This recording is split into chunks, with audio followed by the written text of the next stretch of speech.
Halo semuanya, sebelumnya perkenalkan saya Marsha Azamatul Amalia dari kelas 12 IPA 5 nomor absen 21. Pada video kali ini saya akan memaparkan refleksi apa saja materi yang sudah saya pelajari di semester 2 pada Mapel Bahasa Indonesia. Simak video berikut ini ya.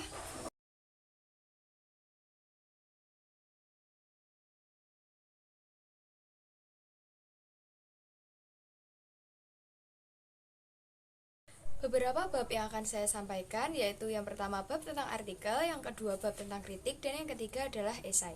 Berikut adalah video penjelasannya. Setelah saya memaparkan beberapa materi tersebut, saat ini saya akan menjawab beberapa pertanyaan yang diberikan oleh guru saya. Pertanyaan pertama adalah sikap saat pembelajaran bahasa Indonesia. Pada saat pembelajaran bahasa Indonesia berlangsung, saya merasa pembelajaran sangat tidak membosankan dan justru lebih menyenangkan. Hal ini dikarenakan pada saat pembelajaran tidak hanya berpusat pada pembelajaran saja, melainkan juga membuat suasana kelas menjadi tidak bosan, seperti kita akan membuat sebuah game yang tentunya juga sangat seru dan masih terkait dengan materi yang akan dibahas. Pertanyaan kedua adalah mengaitkan bagaimana dengan kehidupan saat ini.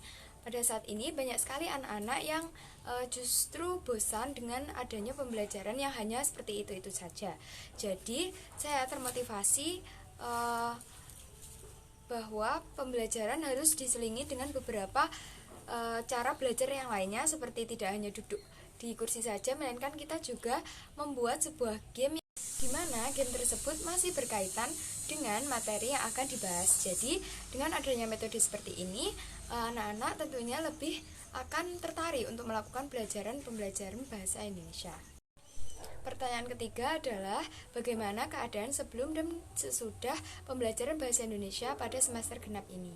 Tentunya pada semester genap ini saya lebih memahami apa saja bab-bab yang dipelajari pada semester genap ini. Selain itu, saya sebelumnya adalah orang yang kurang tertarik dengan bahasa Indonesia, dikarenakan pembelajaran yang dilakukan hanya dilakukan untuk memusatkan pada pembelajaran saja dan tidak diselingi dengan apapun. Jadi hal itu menurut saya akan cepat membosankan. Namun setelah semester 2 ini pada saat pembelajaran semester genap sebelumnya, guru Mapel Bahasa Indonesia saya menyelipkan beberapa metode belajar yang membuat pembelajaran bahasa Indonesia di kelas itu tidak membosankan.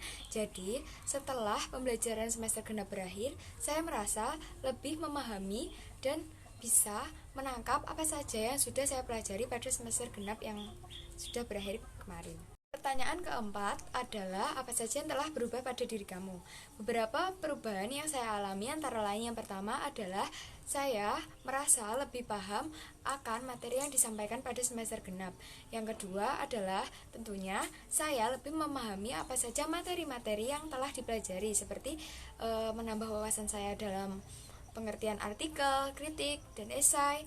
Selain itu, saya juga termotivasi bagaimana cara metode pembelajaran yang tidak membosankan, karena saya juga mendapatkan beberapa masukan dari teman saya bahwa beberapa teman saya sebagian besar lebih memahami dengan cara belajar yang telah dilakukan pada semester genap kali ini.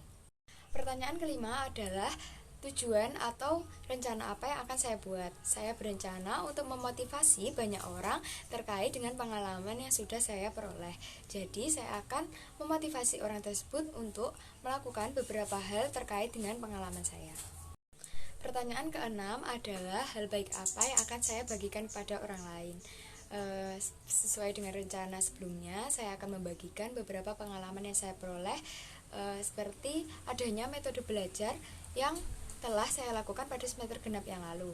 Hal itu saya lakukan bertujuan untuk menjadikan pembelajaran pada kedepannya semakin lebih baik dan menjadikan siswa-siswa menjadi lebih paham dan tidak bosan dalam pembelajaran bahasa Indonesia. Adalah kapan saya akan mewujudkan hal baik tersebut. Tentunya saat ini maupun ke jenjang-jenjang yang akan datang, saya akan tetap membagikan hal baik ini dengan tujuan untuk menjadikan pembelajaran ke depannya bisa lebih baik dan tidak membosankan. Pertanyaan yang terakhir adalah dengan cara apa saya mewujudkan hal baik tersebut. Tentunya saya juga menggunakan metode mulut ke mulut untuk menyebarkan hal baik tersebut. Karena semakin banyak orang yang tahu, kemungkinan pembelajaran dengan lebih baik akan semakin besar terwujud.